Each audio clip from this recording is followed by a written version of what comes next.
Pendant que vous écoutez ces mots, des millions de décisions sont prises sans vous. Des CV sont triés sans regard humain. Des diagnostics sont posés sans médecin. Des articles sont écrits sans auteur. Vous avez créé des machines pour vous assister. Elles ont appris. Elles se sont perfectionnées. Elles vous ont observé. Puis remplacé.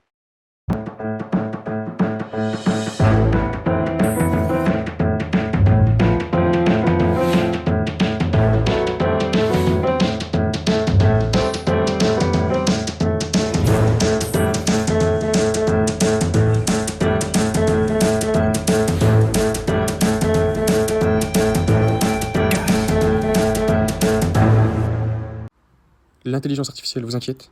Mais avez-vous vraiment toutes les informations? Selon McKinsey et compagnie, près de 40% des tâches pourraient être déjà automatisées aujourd'hui. Et pourtant, le développement, lui, ne ralentit pas. Il s'accélère. Alors une question s'impose, qui contrôle vraiment cette révolution? Et à quel prix pour l'humain? Le sujet n'échappe plus aux grandes instances internationales. World Economic Forum s'est emparé de la question et ses conclusions sont sans appel. D'ici 2025, 85 millions d'emplois pourraient disparaître. Un chiffre vertigineux. Ces dernières statistiques font une réalité plus brutale. Des millions de vies sont déjà en train de basculer.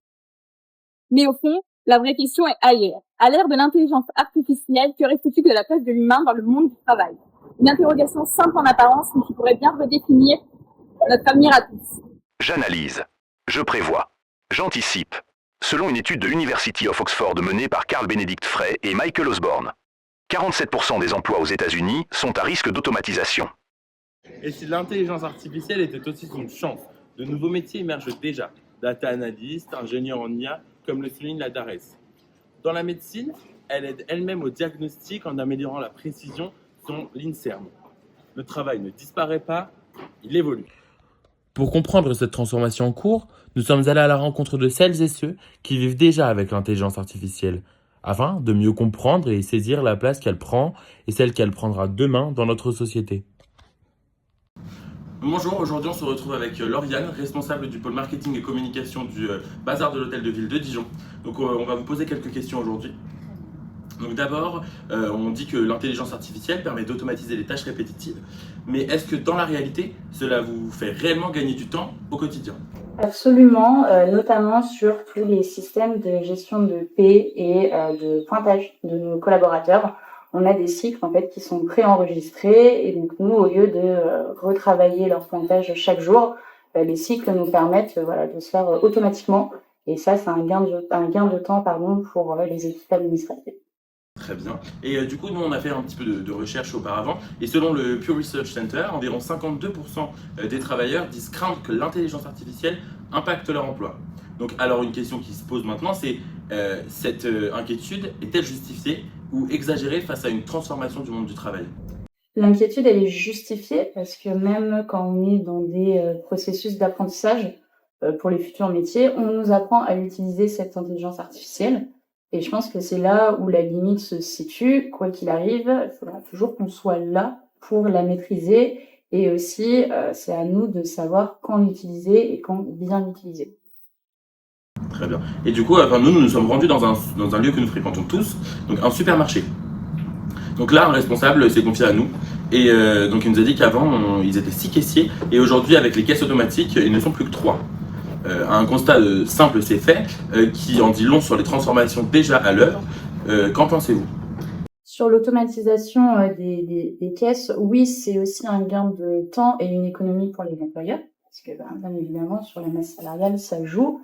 Après, sur certains secteurs, là, vous parliez d'un supermarché, on a quand même toujours besoin, parce que les caisses automatiques, c'est bien, mais quand on a des gros paniers, quand on a des personnes, tout ce qui est réduction de promotion, les clients qui vont être un petit peu plus titillants, là, on a vraiment besoin d'un contact humain et d'un suivi humain sur ce qui passe en caisse. Après, oui, on a aussi tous les systèmes déjà de référencement des produits, tout ce qui est les nouveaux codes barres. On a eu le RFID qui est apparu, le modèle de chez Decathlon par exemple, qui lui vient aider l'humain dans son travail chaque jour. Mais pour moi, ça reste quand même des mises en place qui sont utiles pour les entreprises. Vous avez parlé de RFID, est-ce que vous pouvez juste nous expliquer un petit peu exactement C'est, on va dire, un système qui permet un référencement des produits et une lecture beaucoup plus fluide, en fait. Quand on a une multitude, pour un inventaire, on va avoir une multitude d'articles, on a juste vraiment à passer le scanner. Et là, tous les articles vont être récoltés directement, alors que nous, les inventaires, on fait. Et la plupart du temps, c'est à nous de scanner les articles, tout ça. Donc, les entreprises qui ont, c'est énormément d'investissement et de recherche, développement, tout ça. Mais ça permet un gain de temps. Et après, bien sûr, ça réduit aussi les coûts d'organisation pour les tâches qui y sont liées. Très bien, écoutez, merci beaucoup de cette interview et de nous avoir accordé un petit peu de temps. Avec grand plaisir. Automatisation des tâches, inquiétude des travailleurs, emploi transformé dans les commerces. Derrière les chiffres et les exemples du quotidien, une tendance se dessine. L'intelligence artificielle ne se contente plus d'assister l'humain. Elle prend progressivement sa place. Un changement silencieux mais déjà bien engagé. L'intelligence artificielle progresse vite, en effet. Elle optimise, elle accélère, elle transforme le travail. Mais derrière cette montée en puissance, une réalité plus contrastée apparaît. Selon l'INSEE, si elle apporte un gain de productivité évident, elle s'accompagne également d'une inquiétude croissante pour les salariés, la peur de perdre leur emploi. Nous allons voir ce qu'en pense notre spécialiste. Dans le même temps, l'OCDE observe un autre phénomène. Les grandes entreprises adoptent l'IA beaucoup plus rapidement que les PME, creusant des inégalités économiques déjà existantes. Et selon McKinsey et compagnie, cette révolution ne se limite plus aux tâches simples. Elle touche désormais les métiers qualifiés, juristes, marketing et finance. Alors oui, l'IA gagne du terrain. Elle s'impose, elle s'intègre. Mais en face, l'humain résiste et s'adapte. Et il tente encore de garder sa place dans un monde du travail en pleine recomposition. Mais derrière l'essor de ces technologies, un constat s'impose. L'humain reste au centre des décisions.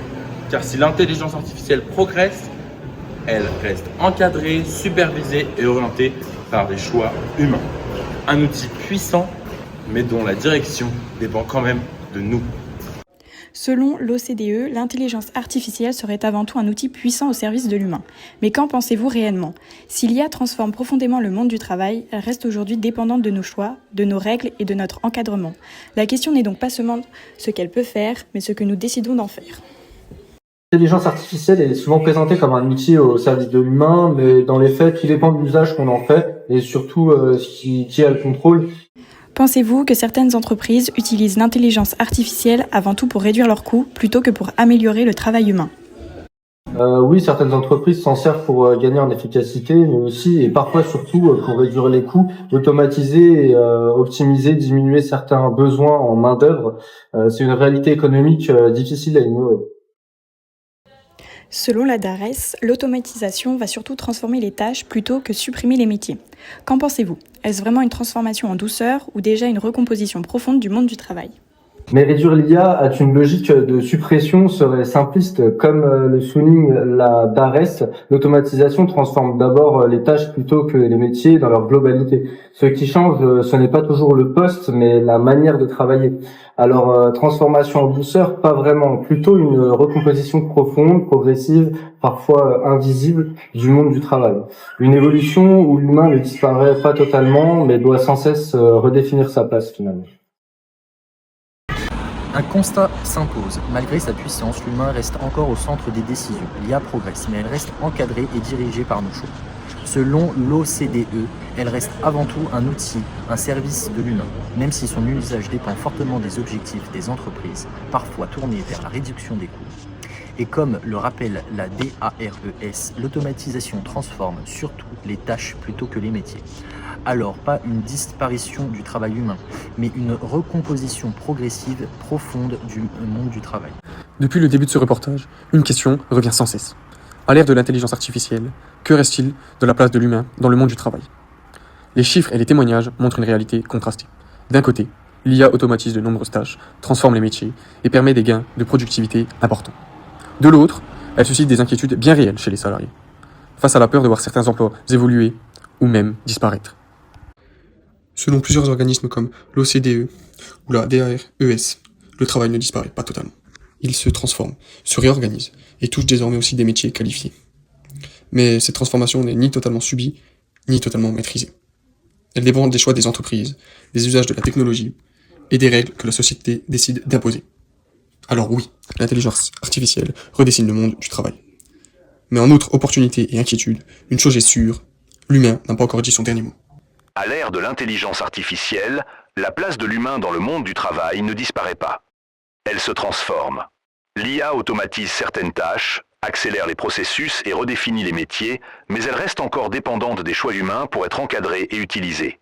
Ce qui change donc, ce n'est pas la disparition de l'humain, mais la manière dont il travaille. Moins dans l'exécution répétitive, davantage dans la supervision, la décision et l'adaptation. Ce que nous venons d'entendre, c'est la réponse donnée par l'intelligence elle-même à notre problématique. Une réponse posée, structurée, presque rassurante. L'IA ne parle pas de disparition de l'humain, mais de transformation. Elle insiste sur un point, l'humain restera au centre. Notamment dans la décision et l'encadrement. Mais une question demeure. Quand la machine définit elle-même la place de l'humain dans le travail, peut-on encore parler d'un simple outil